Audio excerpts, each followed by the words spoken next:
tardes tengan todos ustedes. Nuevamente regresamos con algo de neurociencia y en esta ocasión vamos a hablar un poco sobre la memoria. No vamos a ahondar con terminología muy de médicos, pero sí seguiremos entendiendo nuestro cuerpo, cómo funciona y cómo estos neuromoduladores, neurotransmisores, actúan frente a mejorar nuestra memoria. Vamos a hablar también un poco sobre cómo poder también tener una memoria sana y cómo irla mejorando conforme vamos envejeciendo. Pues sean ustedes muy bienvenidos. Me gustó mucho esta frase de que son nuestros recuerdos los que nos dan un sentido de nosotros mismos y nos hacen quienes somos. Y conforme vayamos por la plática van a entender el por qué nos hacen ser quienes somos.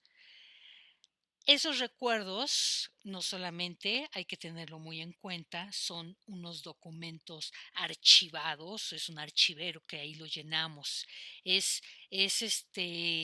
Va mucho más allá porque está rodeado también de todas las sensaciones, de las emociones, de los sentimientos, de las circunstancias y de cómo vamos construyendo a lo largo de nuestra vida el qué recordar, cómo recordarlo y para qué recordarlo. Estas palabras son de la doctora Sarah McKay, de quien en esta ocasión, en conjunto con algo de lo que hemos estado hablando de la neurociencia del doctor Andrew Huberman, se complementan y a quien pueden ir a referirse tanto en sus redes sociales como en los libros e investigaciones que han realizado. Vamos a recordar en primero cómo funciona nuestro sistema nervioso, el cerebro, la médula espinal, lo cual se ha mencionado anteriormente y de acuerdo a las descripciones y lo que hemos aprendido en base a los conocimientos que nos ha transferido el doctor Andrew Huberman, nos recuerda que, bueno, todo lo que conocemos, sabemos y demás se percibe primero por las sensaciones, es decir, detectamos a través de los ojos, la nariz, la boca, los oídos y sobre todo de nuestra piel. Así es como percibimos el mundo físico. La percepción ya como tal es en lo que enfocamos nuestra atención y somos mucho más conscientes de ellas.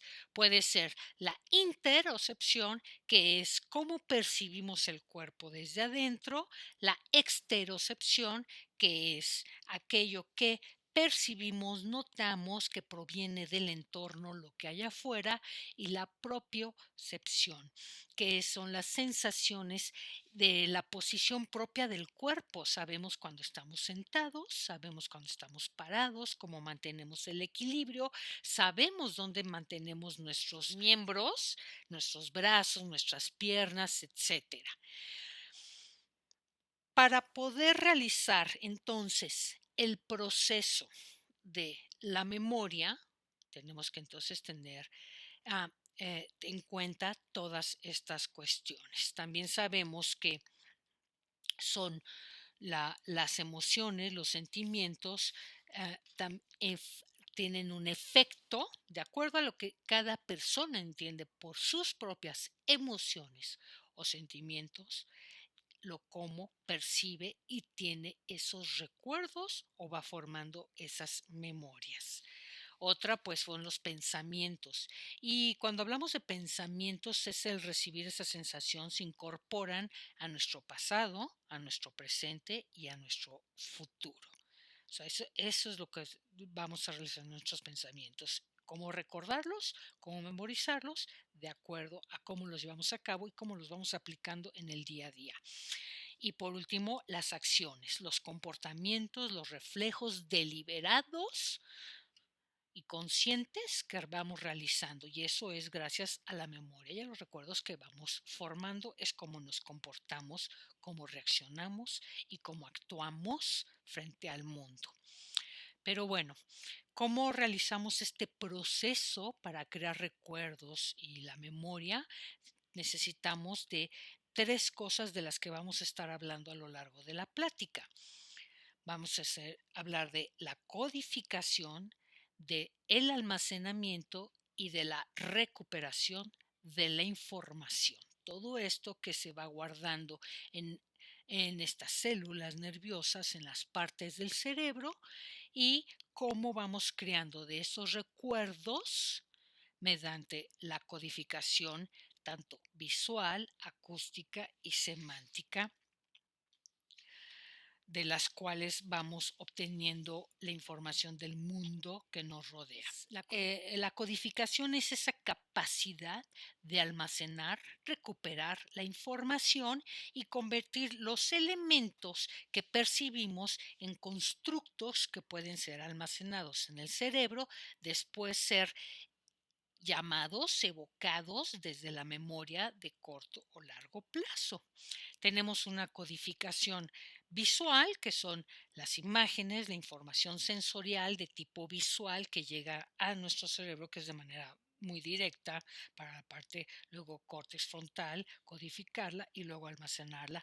La acústica, los sonidos, las palabras y todo tipo de información que entran por de manera auditiva, muy importante, y de la cual hacemos mucho uso. Si no, no podríamos tener un lenguaje, no podríamos comunicar, no podríamos decodificar toda esta parte semántica, que es la codificación semántica, ¿no? Cómo codificamos ese input sensorial, cómo le damos un significado en particular para poder más tarde poderse aplicar a un contexto determinado.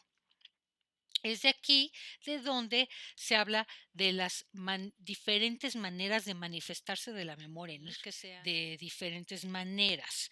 Una de los neuromoduladores que se activa para la memoria, y hemos hablado de él, es la acetilcolina, que es el principal neurotransmisor involucrado en el pensamiento, hablamos de él, en el aprendizaje y por lo tanto en la memoria. El cuerpo participa en la activación de las acciones, de la acción muscular, en parte cuando la acetilcolina manda toda la información, es decir, al tocar un instrumento, recordaste esta música, lo repetiste y entonces por lo tanto mandas a la acción a algo que a mover tus extremidades.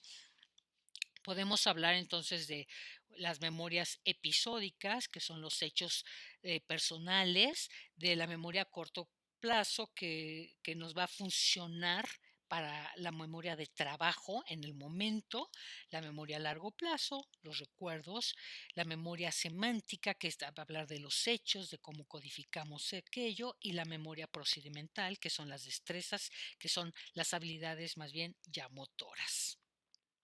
Y en todo esto vamos a ver que funcionan muchas partes del cerebro. Las voy a mencionar a grandes rasgos porque todas estas partes del cerebro, sin mencionar a todas, sin mencionar todas las partes que conforman al cerebro, estas son las que hasta el día de hoy se han confirmado funcionan dentro del proceso de la memoria. Tenemos el lóbulo frontal, que es la parte mayor que ocupa el cerebro, en donde, en donde se trabaja la memoria de trabajo y la prospectiva, que es la capacidad que nos permite acordarnos de que tenemos que hacer algo, por ejemplo, en un determinado momento. Tenemos cita con el doctor, por lo tanto me tengo que, o simplemente cosas más sencillas, el tenerme que levantar, el saber que me voy a bañar, el que tengo una cita, el que, etcétera. Entonces, las cosas de memoria de trabajo, de las acciones del día a día. El lóbulo frontal, obviamente, es uno de los cuartos lóbulos, como les digo, es el que ocupa más en la parte delantera, y justo en la frente es la responsable de procesos cognitivos muy complejos y de lo que se llaman las funciones ejecutivas. Estas funciones son operaciones mentales dirigidas hacia un fin que permite controlar nuestra conducta. Entonces podemos decir que a partir de ello podemos elegir, planear, decidir voluntariamente y conscientemente. Luego tenemos el córtex frontal o la corteza frontal, que ahí está un poco más señalada, es donde trabaja el aprendizaje, la memoria espacial, la navegación, la declarativa. Hay una intención clara de la persona por recordar. Por ejemplo, cuando tenemos un recuerdo de algún viaje o un dato aprendido, como decir, Madrid es la capital de España, ¿no? La memoria declarativa a menudo se asocia a diferentes cosas. Luego tenemos una parte muy importante de la cual también hemos hablado muchas veces, que es la amígdala, donde algunos neurocientíficos, y esto se sigue discutiendo, es la parte del aprendizaje emocional. La amígdala forma parte del sistema límbico y su papel principal es el procesar y almacenar las reacciones emocionales de acuerdo a la situación o la memoria que estamos construyendo. Tenemos también los lóbulos temporales, que son los que se encuentran a los lados. Entonces se imaginarán que por lo tanto ahí también entra la memoria auditiva. Es la primera entrada. Alberga la corteza primaria de audición, por lo tanto, del cerebro, maneja el lenguaje auditivo y los sistemas también de comprensión del habla. Desempeña un papel muy importante también en la parte de aquí, a la hora de que como el nervio óptico también lo recorre, también forma parte de las tareas visuales complejas, como puede ser el reconocimiento del rostro. Ujú. Tenemos también los ganglios basales. Estos se encuentran también en la parte temporal, en la parte un poco más baja, y la información que tienes que recordar de forma consciente, una memoria más explícita, las respuestas, por ejemplo, para un examen muy objetivo, de los que desgraciadamente estamos acostumbrados, no tanto para análisis o reflexión, y la información que recuerdas de forma también consciente y sin esfuerzo se conoce como la memoria implícita. Entonces, aquí se guarda la memoria implícita, la que no tienes que estar recordando constantemente. ¿Como cuál? Bueno, esta puede ser a la hora de manejar. A la hora de manejar, cuando ya lo sabes, ya lo haces de manera reflexiva, lo haces de manera implícita. No, no tienes que decir, tengo que meter el clutch, tengo que irlo sacando poco a poco, tengo que meter primera, tengo que escuchar el de este, tengo luego cambiar segunda. Ya no, ya lo haces de manera más implícita. Luego tenemos de los ganglios basales, tenemos el cuerpo mamilar que está abajo. Este cuerpo mamilar es en donde se encuentra la memoria de reconocimiento.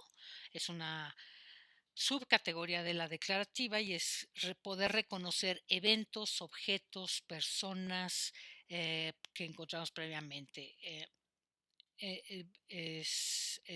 Recordemos, el cuerpo mamilar, vamos a encontrar la memoria de reconocimiento. Nuestro querido aparato, el hipocampo, que se encuentra más o menos en esa zona, tiene muchísimas funciones, pero especialmente es del aprendizaje y la memoria de navegación y también la declarativa. Nuevos recuerdos es donde un papel importante en la formación de estos nuevos recuerdos que vamos teniendo a lo largo de la vida. Y la memoria declarativa pues ya es la más explícita, ya es la más consciente y la más conocida. Y la memoria a largo plazo que tenemos los seres humanos y que por ello podemos planear, realizar hacia un futuro y también tener los recuerdos del pasado.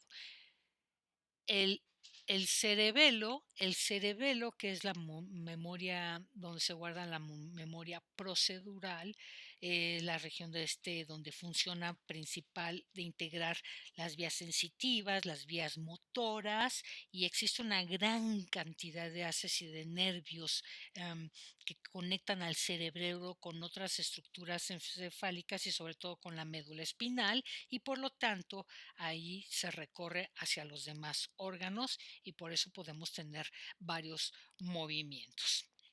Entonces, la mayoría de los recuerdos se crean mediante la codificación visual, acústica y la semántica.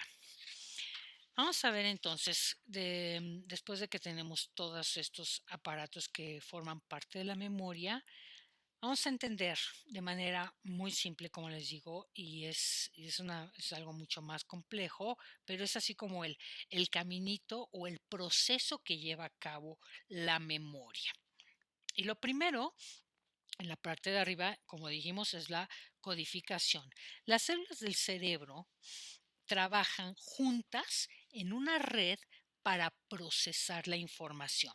Cuando una célula envía señales a otra, cuando una neurona envía señales a otra, la conexión entre ellas va creciendo. Acuérdense que, y esto tiene que ver obviamente con la plasticidad del cerebro, que es esa capacidad de seguirse reestructurando y cambiando a lo largo de toda la vida.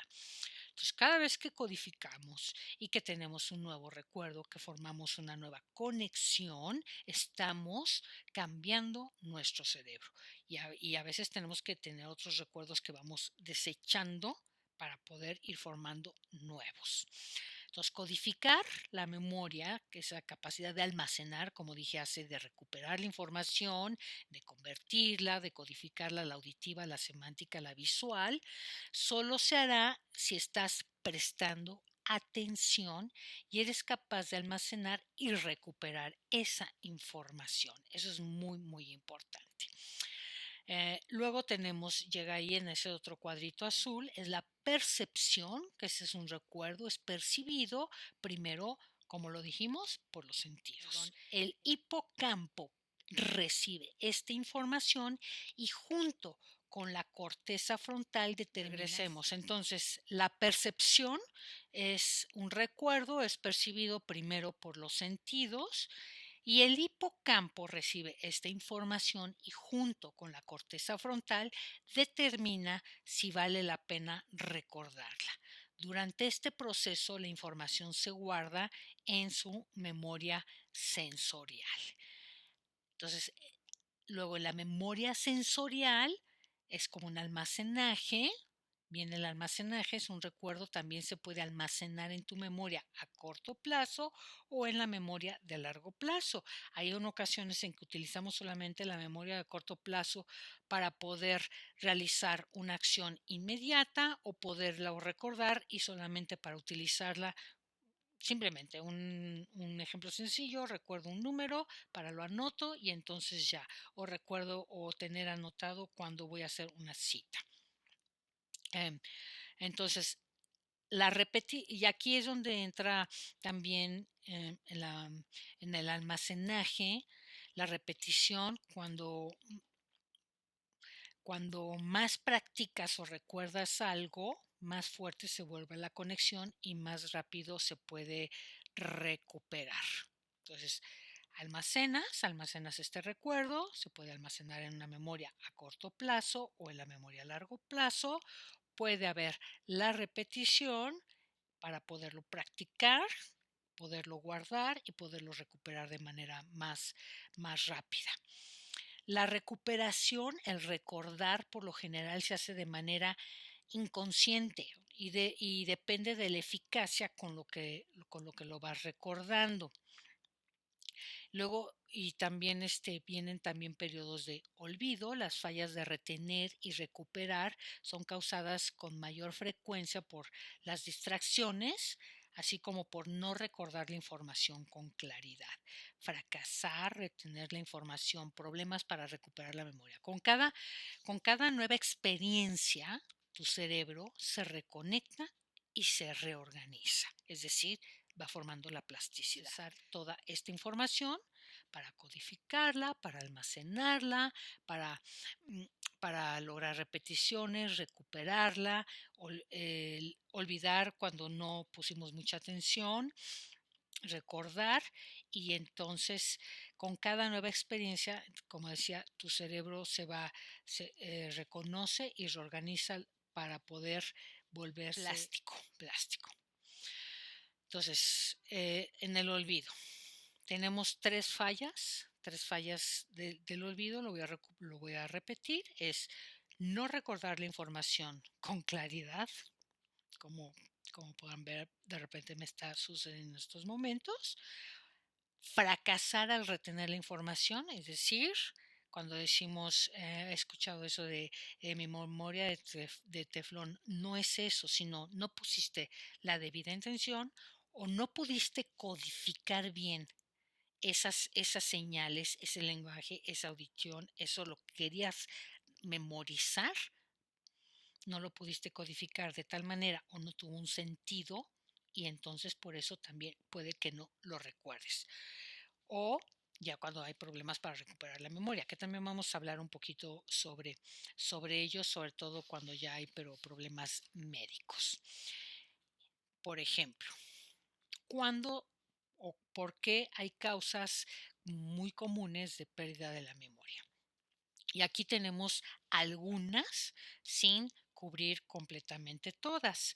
Una puede ser la alteración en la concentración, a cuántas cosas podemos atender. Alteración a la concentración quiere decir que estamos en una cosa y sin embargo, por algún ruido distractor muy llamativo, perdemos completamente la concentración y ya no podemos lograr almacenarlo. O bien, hay personas que pueden estar trabajando con cierta música a cierto volumen. Estamos hablando de solamente dos cosas, una música, un trabajo para concentrarte, para poder recordar, memorizar y, y, y, y conocer eso nuevo.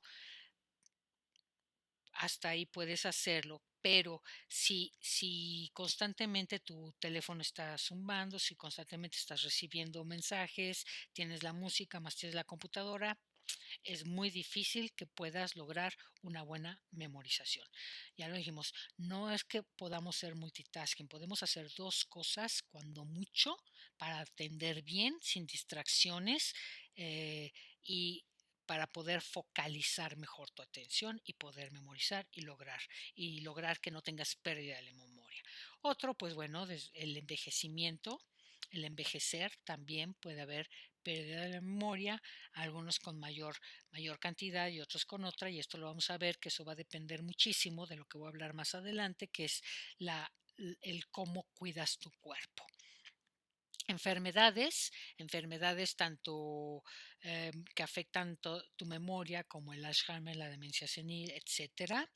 Intoxicación, las bebidas alcohólicas, las drogas provocan esa inhibición en la parte de la corteza frontal y por lo tanto ya no puedes recordar a veces ni siquiera lo que hiciste en esos momentos de intoxicación exagerada, ¿no? Medicamentos, algunos medicamentos, un exceso de tafil, por ejemplo, cuando dicen es que me quedé perdido, ya no recuerdo nada. Traumatismos, golpes muy fuertes que pueden afectar la memoria, que pueden ser permanentes o pueden irse recuperando poco a poco. También se ha conocido de los casos de lo que es la amnesia. En fin, estas son algunas de las situaciones que pueden provocar una pérdida de memoria. Ahora, pues aquí viene la parte importante, ¿no? Y los buenos hábitos, hay un buen balance de nuestro cuerpo, de nuestra manera de cuidarnos, pues va a haber una buena memoria. La alimentación, muchos y sobre todo los atletas y los médicos ya lo dicen, somos lo que comemos.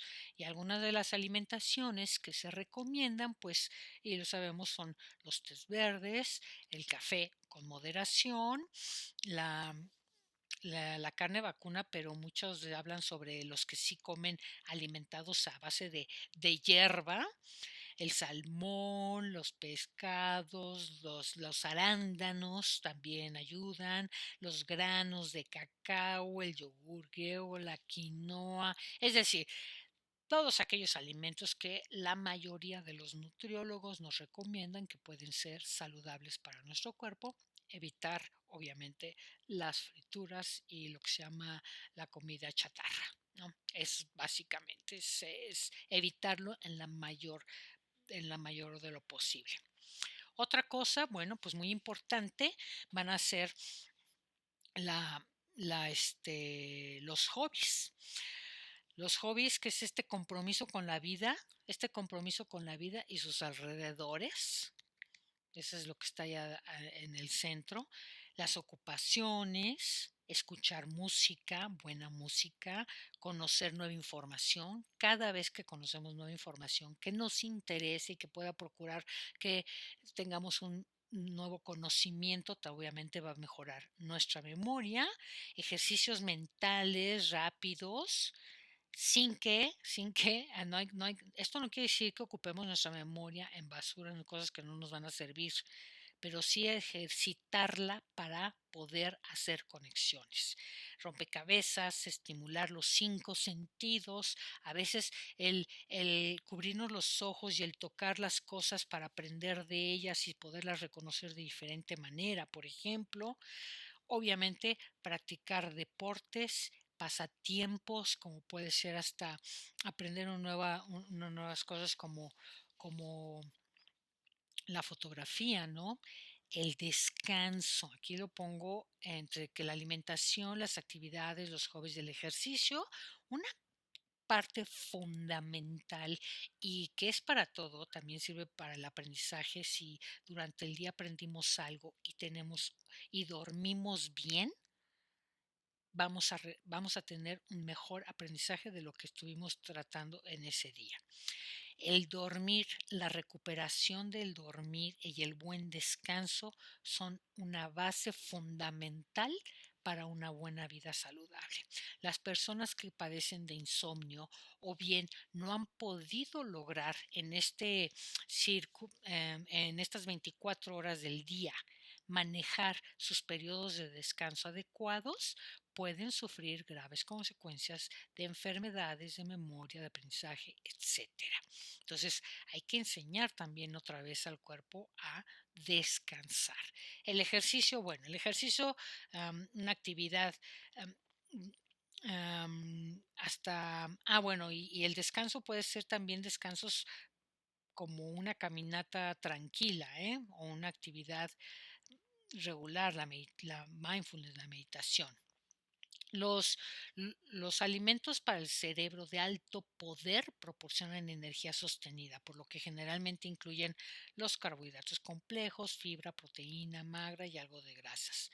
Los alimentos para el cerebro también dan energía a todo el cuerpo, incluidos el corazón y bueno, nuestro sistema vascular, que, lo sabemos que tiene que estar en bajos en colesterol, en que debe de circular bien nuestra sangre, bien oxigenada, omega 5, etcétera.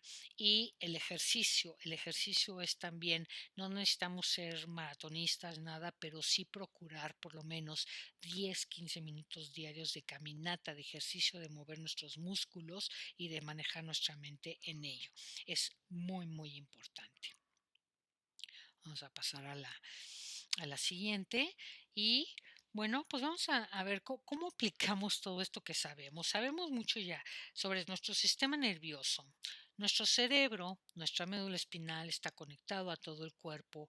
Formamos diferentes neuromoduladores que forman nuestro cerebro, que conectan y activan todo nuestro cuerpo y por lo tanto si está bien nutrido, bien manejado, si sabemos manejarlo, si sabemos poner atención a todo aquello que nos rodea, que percibimos, utilizamos nuestros sentidos al máximo, podemos mejorar nuestra memoria, nuestra salud con una buena alimentación, con una actividad mental sana y con ejercicio.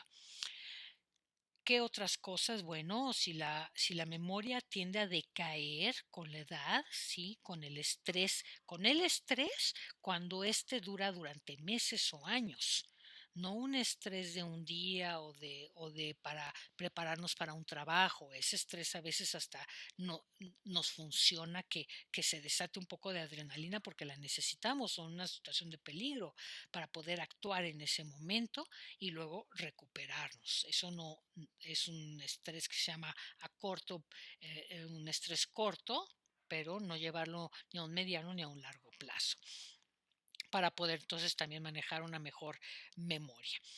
Entonces, para mejorarlo y utilizar diferentes estrategias, ejercicios mentales, el uso mismo de nuestro entorno ayuda mucho. Beber con moderación. ¿Por qué? Porque si nos intoxicamos, perdemos parte del córtex frontal, hay menos conexiones, hay una pérdida de la memoria y eso puede dañarnos. El alcohol afecta a las células cerebrales y su capacidad para funcionar, por eso a veces no lo recordamos. Seguir moviéndote es importantísimo. El ejercicio te va a ayudar a mantener el cerebro y el cuerpo sano y se ha dicho durante toda la vida, ¿no? Desde los griegos. Visualizaciones y asociaciones, es por eso ese dibujito de la cascada, porque a veces nos ayuda a adjuntar alguna imagen conocida para esta codificación que realizamos con cosas que conocemos, palabras, imágenes, que nos ayuden a vincular o a recordar cosas que ya son nuevas. Entonces, una familiar, una imagen, un recuerdo familiar con algo nuevo, lo podemos vincular y entonces eso nos ayuda a visualizar y asociar mejor las cosas.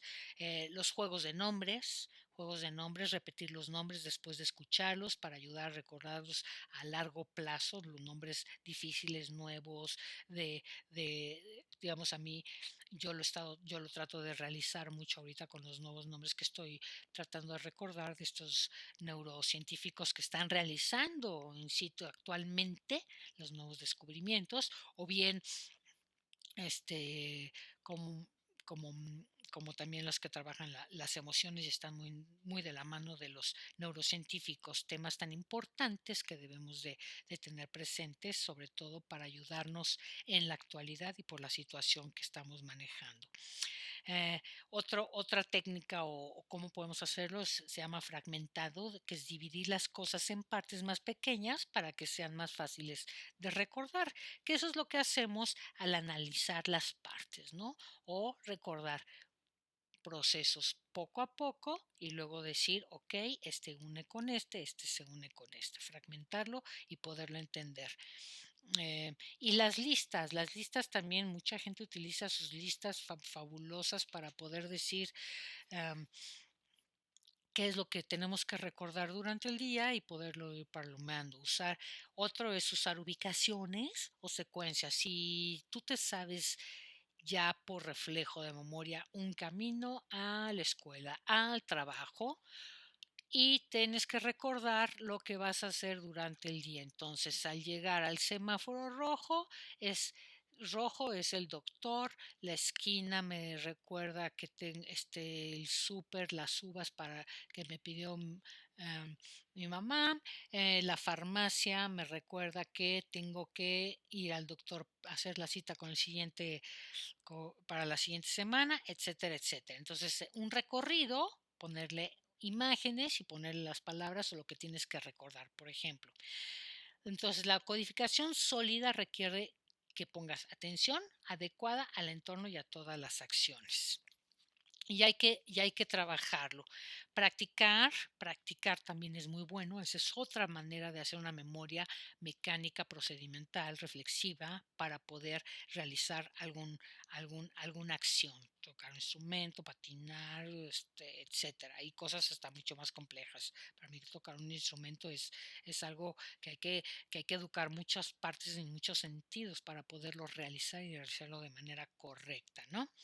En fin, todo lo que nos sirva para seguir activos física y mentalmente será bueno para nuestra salud. Y todo esto lo podemos también compartir con los demás, pero siempre trabajándolo con la parte de las emociones. Ahora, ¿cómo podemos aplicarlo todo esto a la educación?